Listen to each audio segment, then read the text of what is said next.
Why, hello there, listeners and viewers. This is Everything is Fine, Nothing is Ruined. I am your host, Optimus Tristan. I'm here to tell you today that we should need to protect the Energon from those dastardly Decepticons. I'm glad you're here. Just Hassan Rod, what's up? Look like you're looking all worried. Bad news. Yeah. The Decepticons don't exist yet. But my whole existence is predicated on the fact that they exist, and therefore I must defeat them.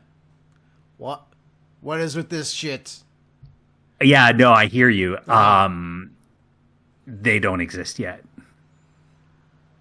Like, not even a little bit? A tiny bit, but they don't call themselves Decepticons yet. Okay, that's good enough for me. We must eradicate the Decepticons and get the Energon crystals so we can go back to... No, we got plenty of Energon, actually. That's not a problem. We've got entire mining industries to collect it. All right, well, that's good. I'm glad that we have industrialized mining. Great. Is it all here just on Enertron? Like, is that what happens, or? Yeah. Okay. Great. Awesome. Well, in that case, then I guess I'm plumb out of things to do. I am the commander of this here militarized squad, but I guess I'm not going to be doing much of anything militaristically.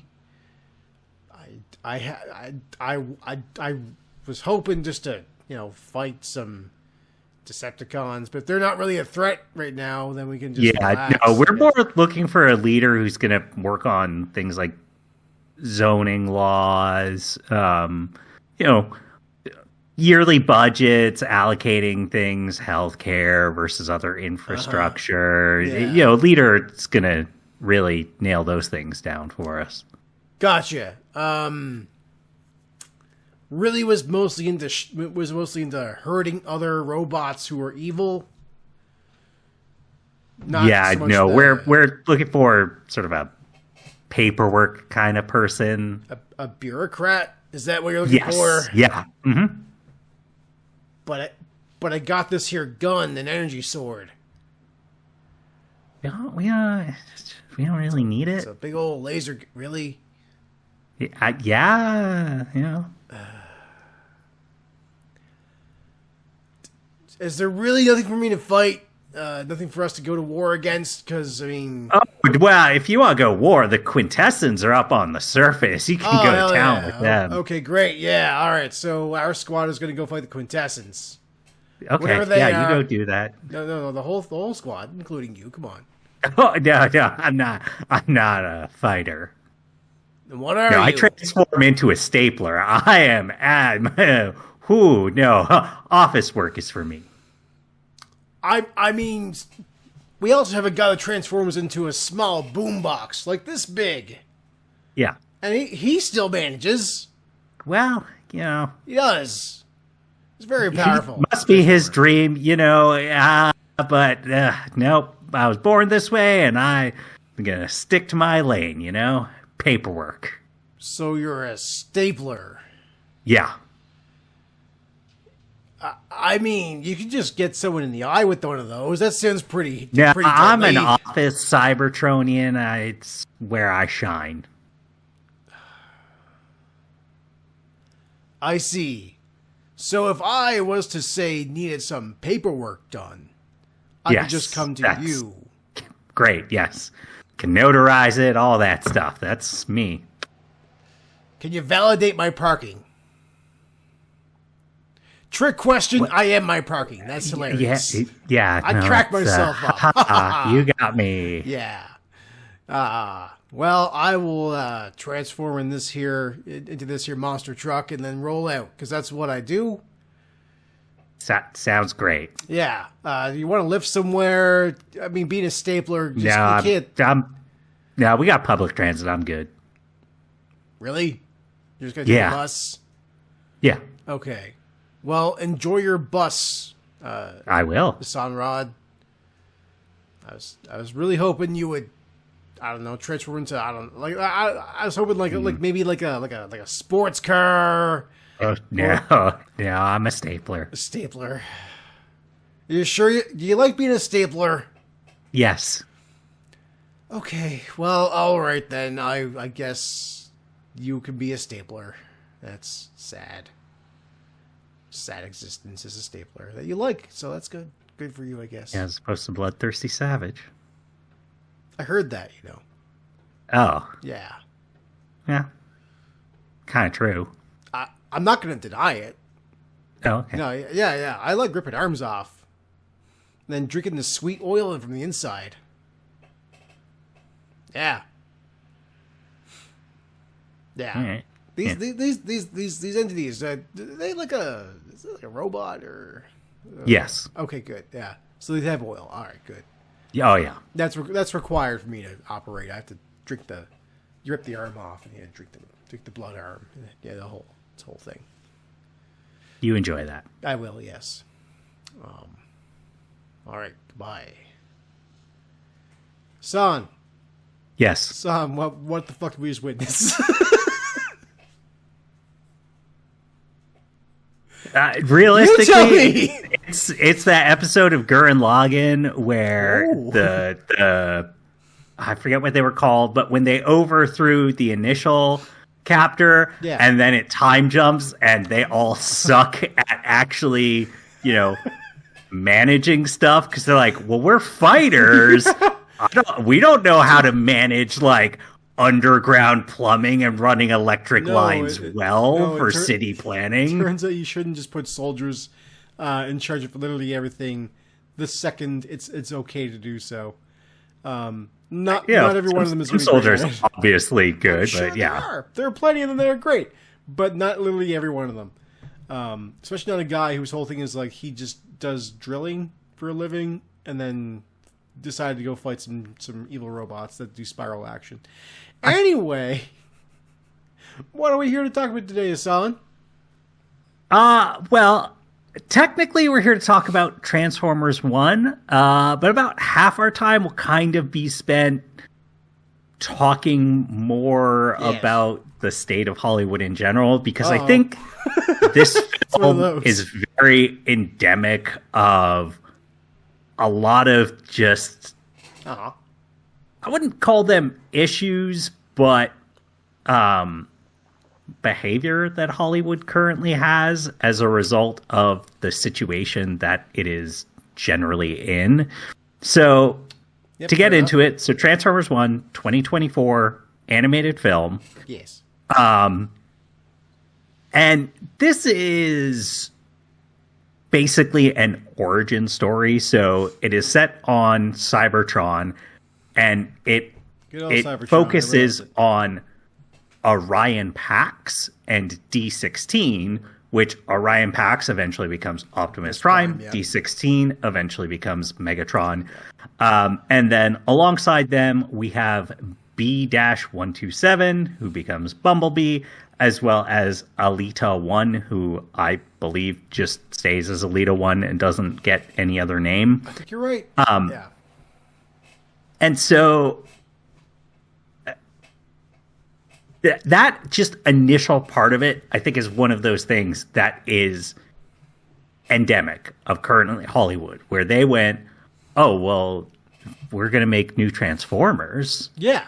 Well, we need to make it an origin story. Oh, no. I see. Right, because it's like, well, everything needs to be the MCU now, so we have to do our origin story to get there. We can't just jump into it. Yeah. And I especially hate it, and it's not infuriating, but just it makes like Hollywood people actually the joke that it feels like everyone outside Hollywood has about them, of just how sometimes clueless and just blind to the things going on around it they are, where they went, oh, well, we're going to do Transformers, so it needs to be an origin story. It's like, guys. You Transformers was the thing back in the mid-2000s that kicked off a lot of the, hey, CGI's finally good, let's do live-action adaptations with the Michael Bay films. None of those were origin story. Nope.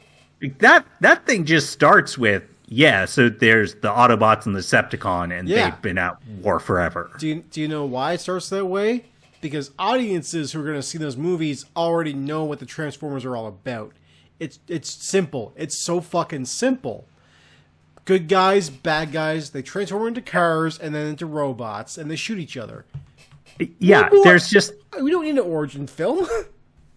Well, I'll say, I think an origin film... Yeah, but like, come on. Could work, but not for the reasons that they made it. And I think there are just certain stories, certain franchises, IPs, whatever you want to call them, that the premise and the characters are straightforward and simple enough and just generally known to the public that you don't have to worry about trying to set these things up and have these origin story moments. Like Power Rangers, very similar. Yeah. You don't have to sit here and try and, justify Power Rangers and have some grandiose... You just go, the evil space switch showed up and good Alpha, space wizard gave these kids magic powers and now they're fighting. Catch me 5 teenagers with attitude.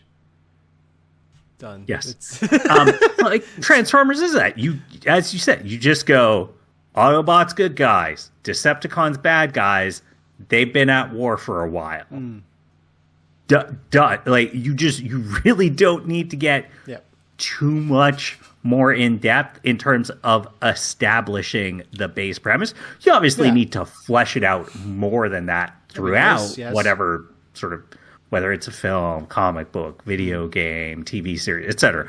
Obviously need to do more than that, but just that baseline premise, you can get there. It's not a problem. And so just that off the bat is so it's so obvious you did this to try and MCU this stuff and you didn't have to, and it ultimately then ends up, I think, detracting from it in a lot of ways, because if you went the other way and hey, we had 2 or 3 films already, now we're going to tell you the origin story, that could have been more interesting, but because they're starting at the origin story of a thing you really already know where it's going to go. Exactly. And that because they're doing this origin story to try and, have their MCU kind of thing, it's not a good origin story as a result. It just doesn't feel needed. So getting more into the general premise of this. So essentially, Orion Pax and D16 are these 2 mining bots in the city of Iacon, which is a city below the surface on Cybertron. It's one of these, huh? We'll get it. So basically, the low scumbags that live below the floating city. Kind of, but no, but kind of. Is it Elysium? No, I'm joking, no. but like, So they're these 2 mining bots, and Orion Pax has this whole thing of he's like, oh, I'm going to study the old archives, because basically what happened is at one point all the primes went off to fight the Quintessence, and they all got defeated except for Sentinel Prime. That guy is super dead. Sentinel Prime, I assume. I don't know. No. Sentinel Prime is the one who survived. All the other primes ended up getting killed. Sentinel Prime's the best. I guess. And so he's like looking through the archives, trying to find these things, figure out where the matrix of leadership is, because when all the other primes died, it disappeared, blah, blah, blah. Yep. They surrender Leader 1. So what ends up happening is And they don't have their let me see if I can find it. Their transforming cogs, which are just essentially a sphere that goes in the middle of the chest that allows them to transform. Yeah. So there are just Cybertronians without that, and they have to be the miners. But then there are the actual Transformers, who they have like the more important jobs. Sentinel Prime's like, oh, we're going to have this big race, and Orion Pax has this idea of, we're going to enter this race, and that'll prove to everybody that us cogless ones, we're just as good as Transformers. They end up winning the race. It wows Sentinel Prime, but there's this thing that happens like twice in the build-up to this, and a couple other times throughout this film. Okay. And I don't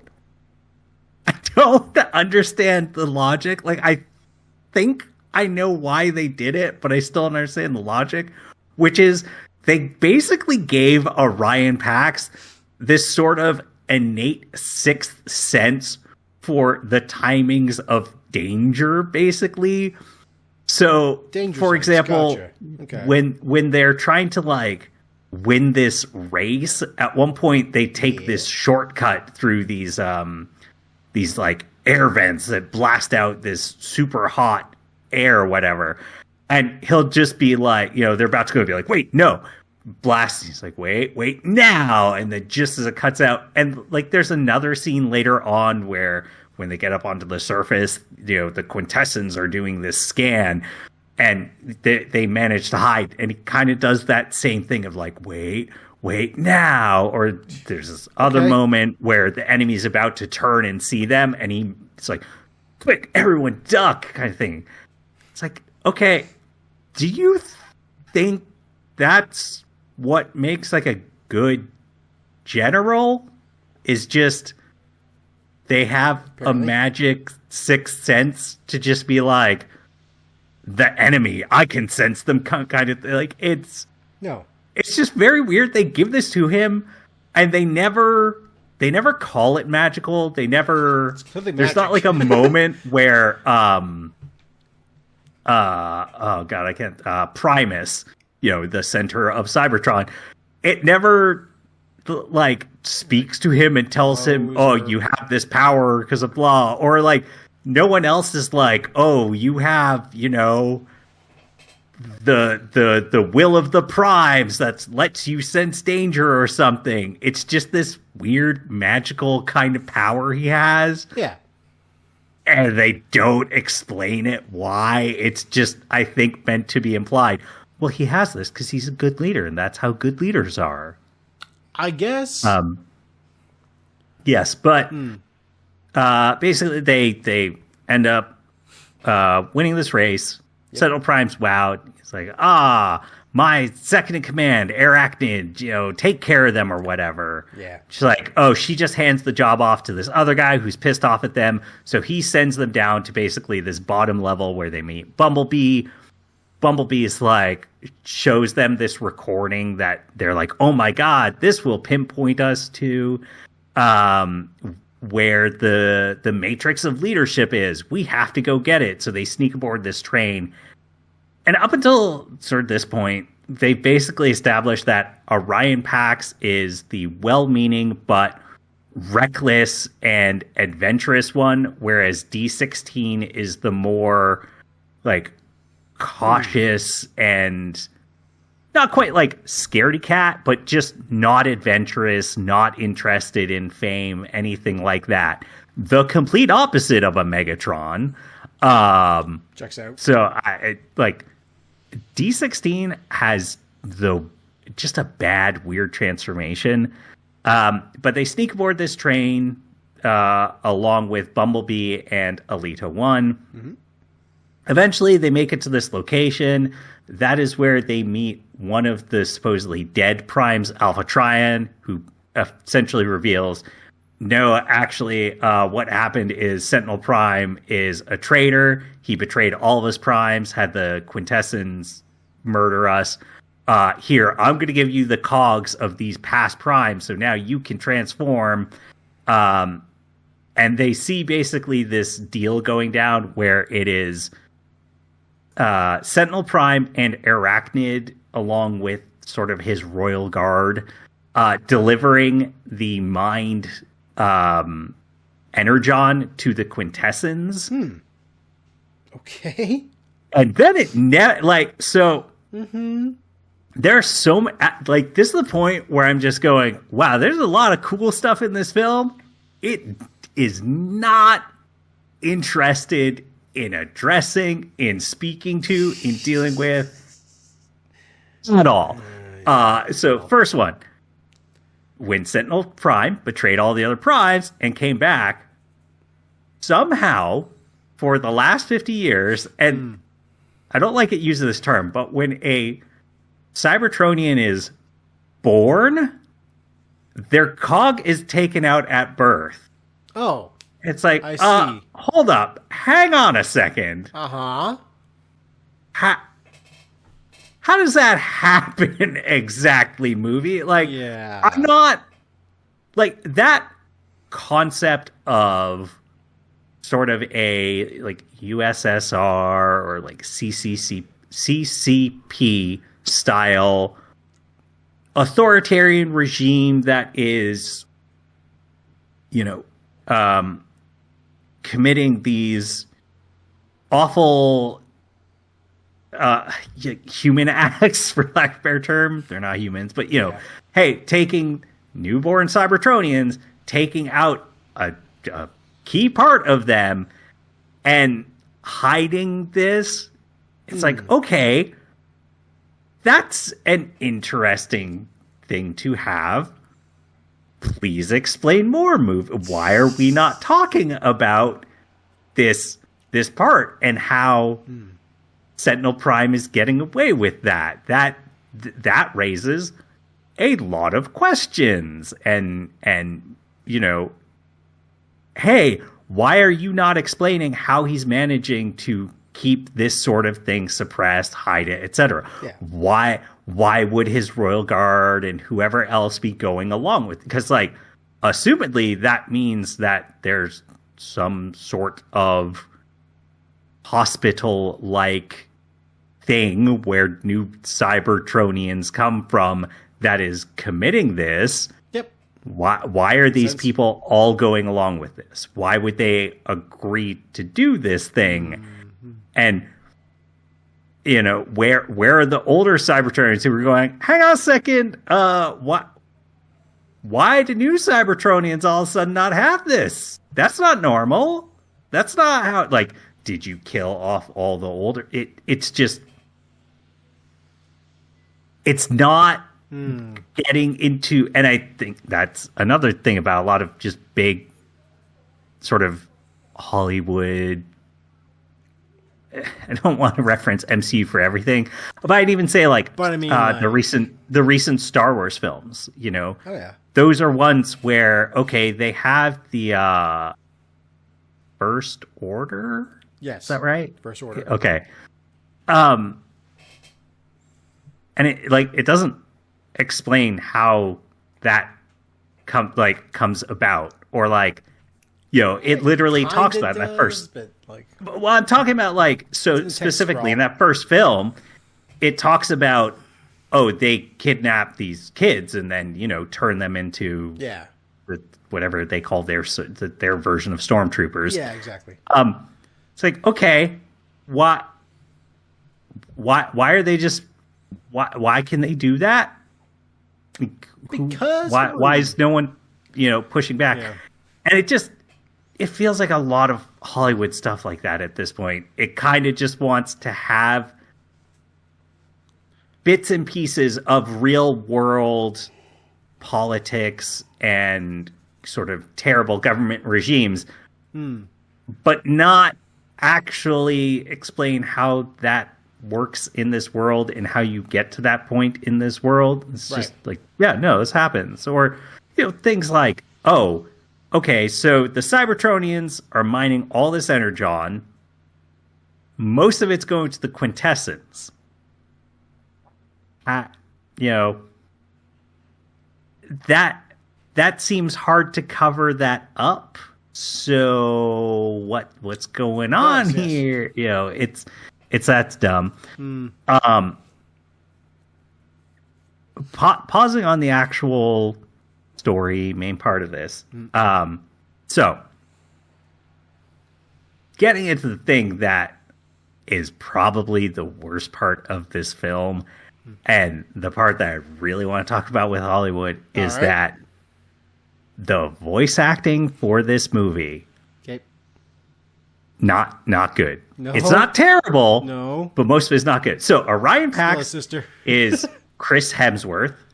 No. D16 is Brian Tyree Henrys, who I'll be honest, I don't know him. I have no idea. Yeah. He's apparently on the FX series Atlanta, which I know is quite popular. I've never watched it. I don't know if he's anything else. Keegan-Michael Key is B127. We'll talk about him. His voice acting is arguably good, but kind of weird in this. B127. Is that like Bumblebee? Bumblebee, yes. Okay, yeah. Scarlett Johansson is Lita 1. I think she's it's not the worst or second worst voice acting in this. I can't tell you which it is. It's a little tough. Steve Buscemi is Starscream, not good. Lawrence Fishburne as Alpha Trion, actually good. Props to you, Lawrence Fishburne. You put in good work on this. You are arguably the best part of this film.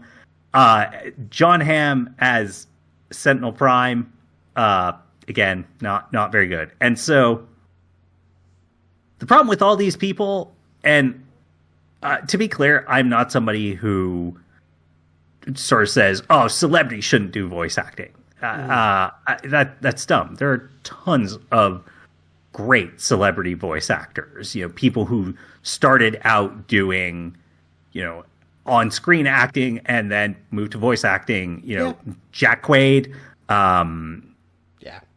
fantastic both as Superman and Bradford Boimler.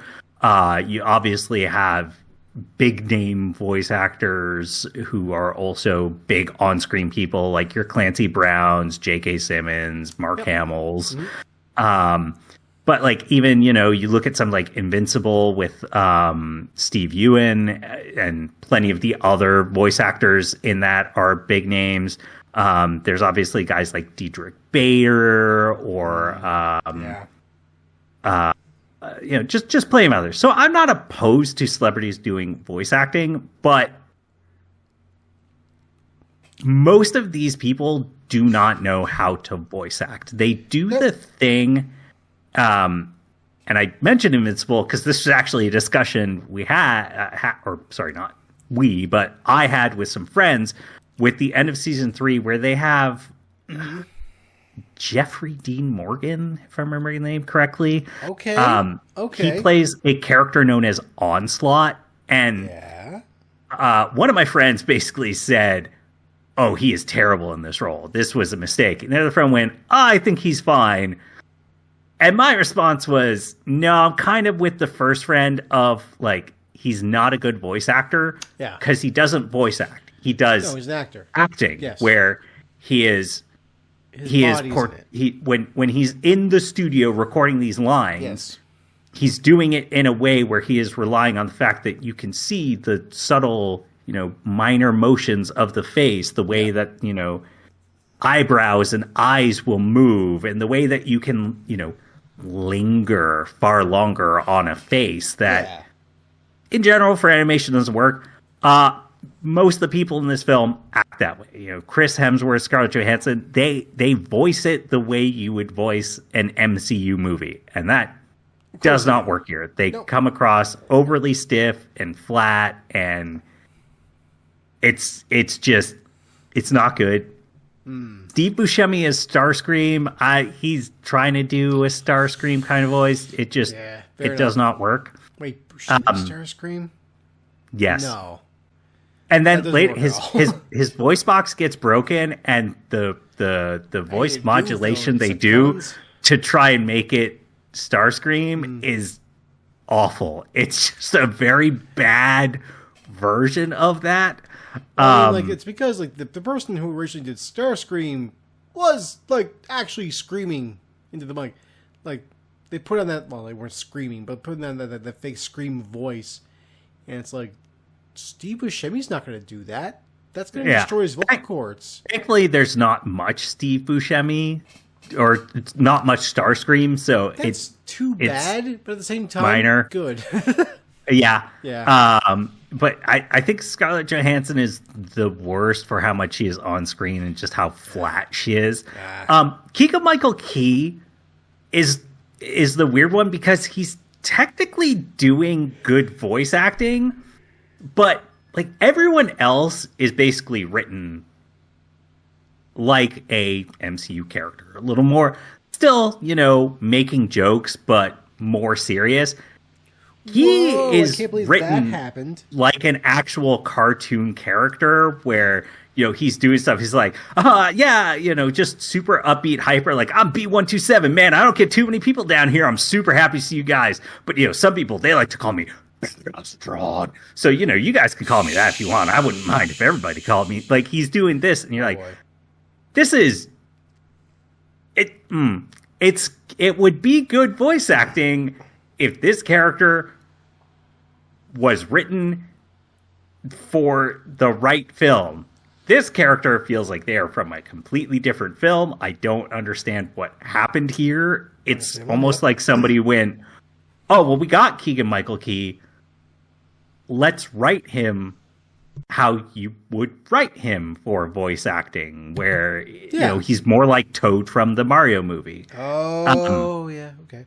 Mm-hmm. Yes, it feels like that. And that's kind of the other problem I have with a lot of the voice acting here. And I think the Mario movie is another good touch point for it, where I think that this movie, you can tell that this is something where Hollywood no longer understands how to actually properly advertise movies, I'll call it, and make them work in the environment they have created with film streaming, and that kind of undermining a lot of the desire for people to go see films. Because I think 15 years ago, if you made this film, you'd probably still have some celebrity voice acting. Yeah, I'd say.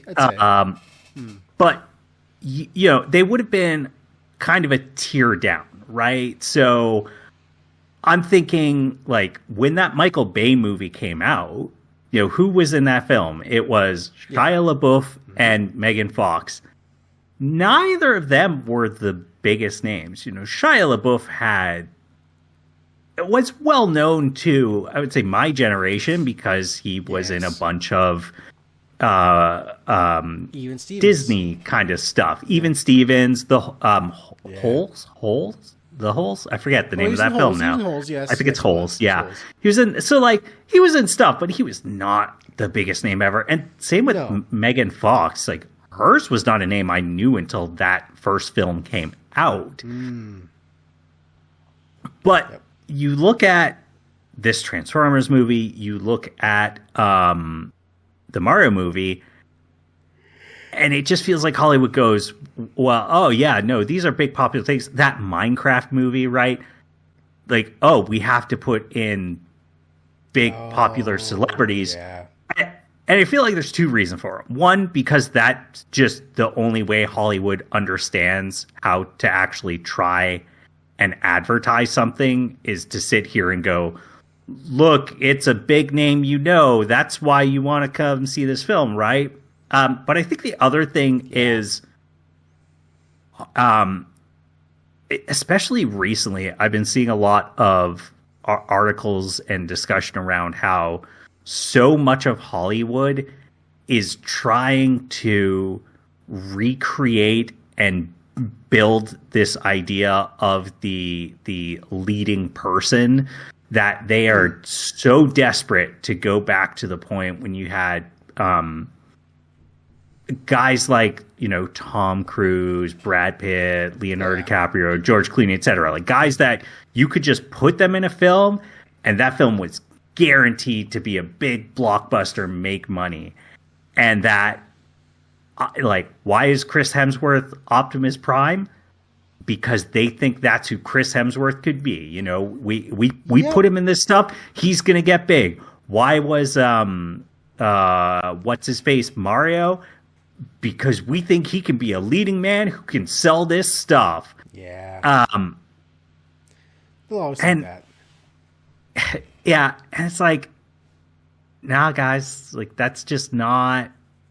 There's a variety of reasons why that kind of leading actor and person will just never exist anymore. Like, celebritydom and stardom just doesn't really exist like that. There's the very rare exceptions, like a Taylor Swift, right? But outside of that very rare exception, in a world of, I would say, you know, a litany of factors, whether it is, you know, just the change in how we consume media with streaming. Sure, yeah. Access to kind of like knowledge and a view into the world of these people, right? 20, 30 years ago, you really didn't, you know, other than stuff like MTV Cribs, how much did you really get to see of a movie actor's, you know, day-to-day personal life? Well, today they're posting that's, you know, all their photos on social media. There's so much more, not even paparazzi, but just people on the street taking photos. Oh my God, here's this person. They're out getting donuts. They're out, you know, at the park with their kid, whatever. You see a celebrity outdoors, lynch them. Oh. What the fuck? I don't know about that, Tristan. How dare they be like people? How dare this person you're right. You're right. Working, go to my local donut factory and donut it up. I fucking grab them and eat them alive. Yeah, no, you're right. That's fair. They have that coming. Thank you. Yeah, as celebrities gotta go. No, obviously not. Yeah, but also, you know, I think like YouTube and the way that that's kind of created, like, even the biggest YouTubers, like a Mr. Beast, you know, he's still below an actual movie star, but it's created more of this kind of gradient, and so it doesn't feel like, hey, there's this massive gap between me and, you know, this movie star. There's now, oh, you know, these kind of steps to getting to be a big star thing. And I don't think that a Hollywood celebrity like that, they can exist anymore. But this film, and again, the Mario movie, the Minecraft movie, they all just feel like they have these big names when they don't need them, and who I don't think sold a noticeable number of additional tickets to any of these movies. Yeah. And it sucks because on the reverse, you have films that don't do that, and they kind of just rely on the actual story and the actual characters that people are familiar with and make it work. I'm thinking something like the Sonic movie, where, you know, it has oh God, why can't I think of his name? Ben Schwartz, and you know, it eventually, the second and third films, right? They brought in Idris Elba, they brought in Keanu Reeves. Yeah. But at that point, those felt more like a, hey, we're bringing these people in because we think that's really funny to get these really big name celebrities and then make them these weird, goofy animals. Like, okay, the first one had Jim Carrey, but no one was going to see the Sonic movie because Jim Carrey was in it. They were going to see it because they like and know Sonic, and they also heard that film was good. Yeah. Exactly. And I wish that had happened here. Another recent film I watched, The Wild Robot. I never once saw the voice cast of that film discussed, but that film has a strong cast. One of the main stars, Lupita Nyong'o, and then one of the main supporting voices, Pedro Pascal. It's also got Bill Nighy, Matt Berry, Ving Rhames, Mark Hamill, Catherine O'Hara. It's like star-studded cast. Ooh, it never relied on that to advertise. It just went, hey, this is a good animated film. You should come see it. And I think that's smart, because if it had gone, oh man, Pedro Pascal's voice acting a fox. Yep. It's like, okay, that doesn't make me, that might get my attention to check out a trailer to hear, oh, Pedro Pascal on this thing. But beyond that, it's not making me go to the movie theater, guys. And I think a lot of animated films and Hollywood animation is going to be suffering over the coming years because of this. That, hey, this sort of, we stuck in celebrities who are not good at voice acting to do voice acting. We're just going to keep doing it because we don't know how else we advertise these things. Even if it's, we're going to make an animated thing off of, I don't know, what's big and popular these days. The gummy bears, they're coming back. We're making more gummy bears animation. That'd be an interesting move. Sure, go ahead. Yep. Look, that Gummy Bears TV show is pretty decent. It's all right, yeah. Gummy bears. What about that?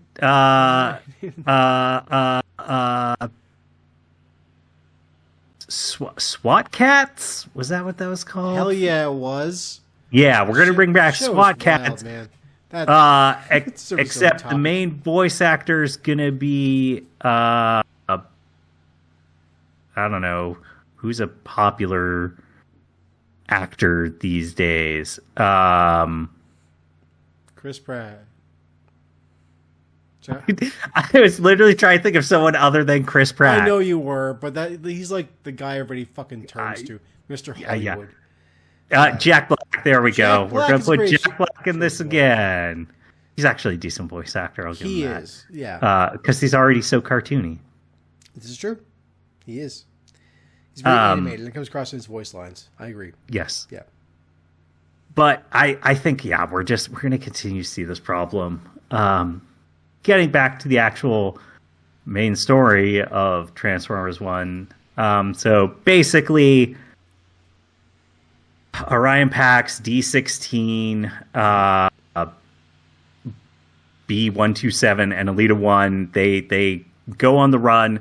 They eventually get caught, except it's by the old Cybertron High Guard, which is where Starscream, Soundwave, etc. show up. So they're initially sort of like a guerrilla faction trying to, sabotage Sentinel Prime and his group and the Quintessence.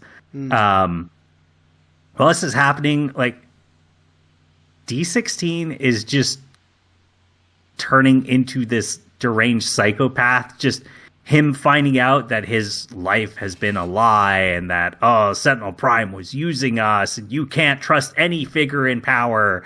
It's just turning him into this violent psycho. And they do not do a reasonable job of establishing why that happens. Yeah. Because prior to this, he was mostly just established as this guy who just kind of showed up, did his job, and was fine with that. Yep. There was just, it's very strange. I don't know why they wrote him initially the way they did. So while they're there with the High Guard, they get attacked by Arachnid, who is Sentinel Prime's second in command, which sure. They don't explain her at all. Why is she loyal to him? What does she get out of it? Just nothing. She's just doesn't matter. Like, it's like, oh, imagine if a Bond villain's henchman just had somehow less backstory and character. Oof, that is who she is in this. Yeah, it's just like, and it's a shame because she's actually like one of the more interesting characters in this, where she's this,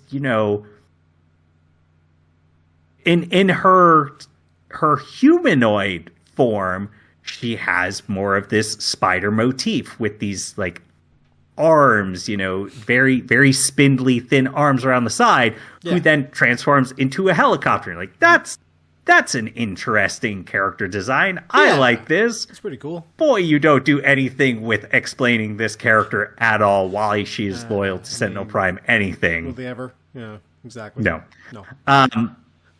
But when this happens, D16 ends up getting captured. So Orion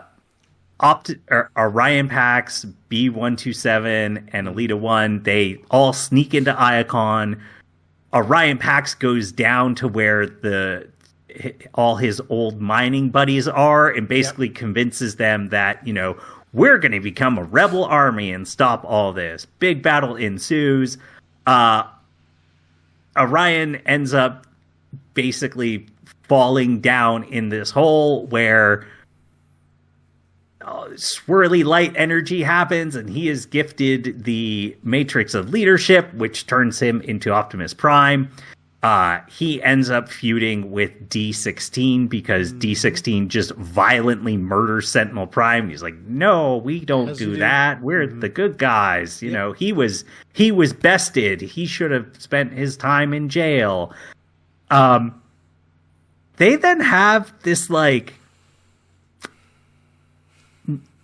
third best fight in the film. Okay. And he bests D16, and then he's just like, take the High Guard and leave.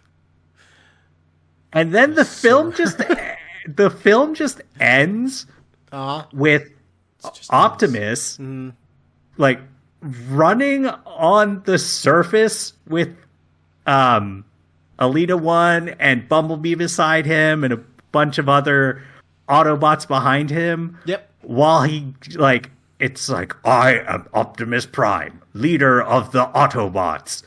To any quintessence out there, let it be known that we, the Autobots, are back and we will fight you. And he's doing like the worst Peter Cullen Optimus Prime attempt. It's not. It's a bad Peter Cullen attempt. It's too bad. So, yes. I've heard this movie is supposed to be like decent, but like everything you've told me, it's the thing of, it is decent. It's like a 6 out of 10, right? It's passable. People are treating it has a bunch of problems. Yeah, I could see somebody rating it higher. It has its problems, but visually, I actually think it's quite good. Again, I have my complaints about the voice acting, but none of it's awful. It's a little stiff. It's not as good as it should be by and large, but there's some real cool bits too. Like when they meet Alpha Trion, and he is talking about all the when he was part of, I forget what they were called, but there was like 8 or 9 of them, of these primes. There were multiple different primes. So like he is this sort of Jaguar one.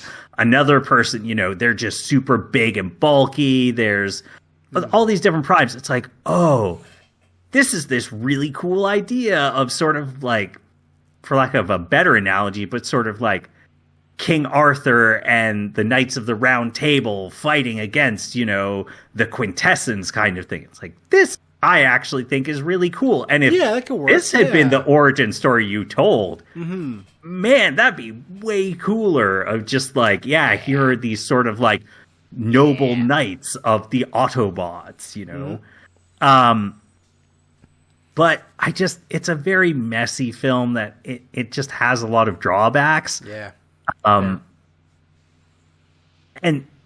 I think it's a shame because there's a version of this film that if it had been a little more focused on being a bit more of a standalone film, a bit more of a, hey, we are making this to be more of a Transformers film than trying to be a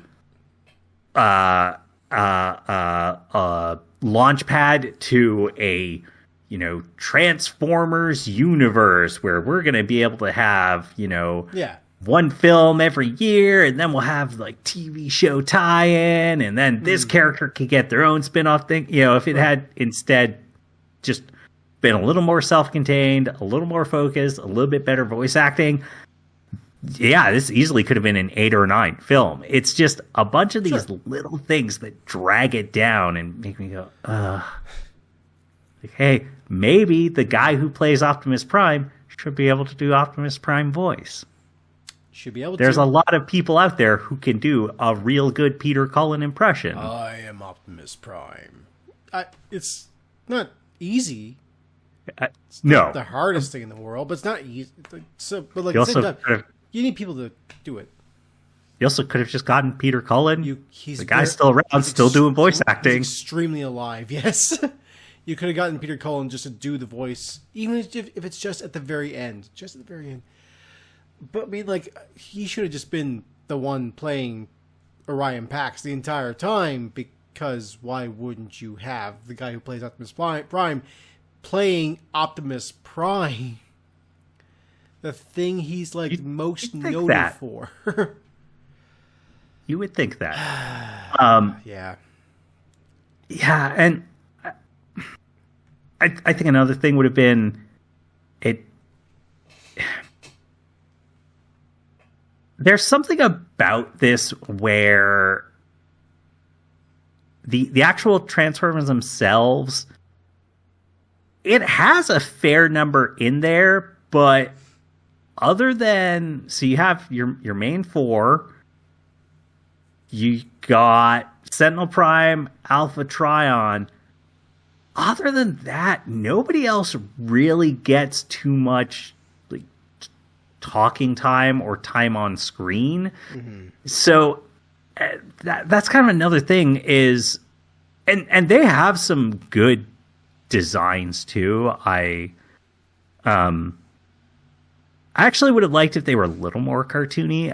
I'd almost say there's still almost a hair too much Michael Bay look to some of it. Fair. But I would have liked for almost more of a big ensemble cast in terms of like, give me more of the weird Transformers, right? Give me the Dinobots or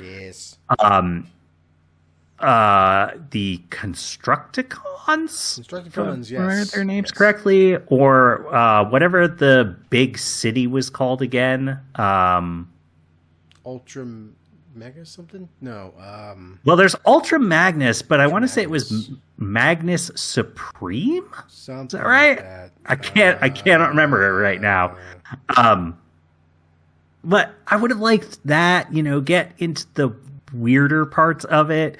Also, hey, getting into a Cybertronians versus Quintessence thing. Metroplex. That would have been Ultraplex. Metroplex. That's it. Metroplex, yes. Autobots versus Quintessence. That sounds pretty cool, rather than... Yeah. Because, that's kind of the thing when it gets into the big climactic battle. It does the thing that happens a lot of the time with big climactic Transformer battles, that you just get a bunch of real plain generic looking robot guys. You're like, you know, like, I don't care about this weird fodder person. But like, it works better with the Quintessens because they have, you know, more like Sharkticons, I think they're called, and some of those other weird like more animal looking, kind of monster looking minions. Yeah, okay. That would be super fun and more interesting. And there are Insecticons in this movie, but they only have a flashback fight.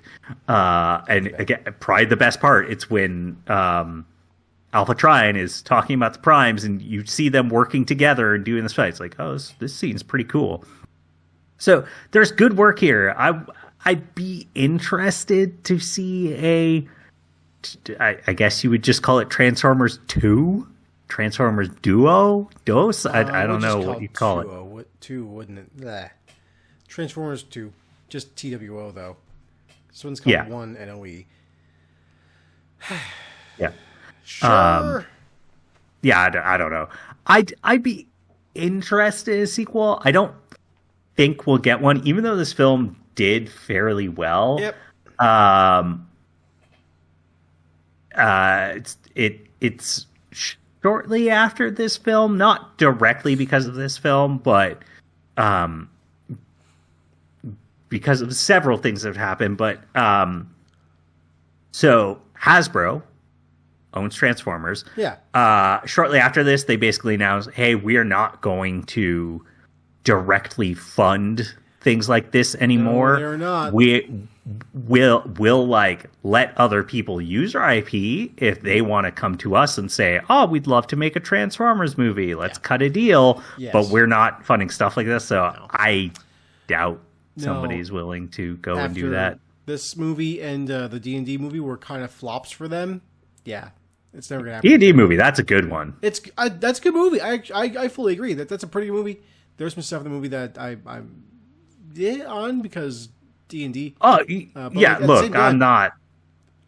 Like, at the same time, like, that movie does a great job of what it needs to do. But yeah, unfortunately, it didn't make them a lot of money. No. It didn't help that Hasbro was fucking imploding with the WotC brand and that kind of stuff at the time. So, you know. They're still imploding, buddy. Oh, trust me, I know. Oh, I mean, like, outside of all that, Hasbro's just imploding. Yeah, Hasbro in general problems. is fucked. That company is not in a good place. When's the merger with Mattel? Or the buyout, really? Yeah, I could see it. Yeah. So I don't expect we'll get a sequel. If anything, I expect the next Transformers we get will go back to live action. Probably. Shia LaBeouf's coming back, baby. I could see that. No, I could 100% see them going, no, bring him back. We're going back to that story, that version. Yeah. But yeah, I don't know. Like, I would say if someone's a big Transformers fan, I don't know that this film will like make them happy. It's worth watching. It's a decent film, but it's not the Transformers film I think anybody really wants. I hear you. And I don't know. It's too bad.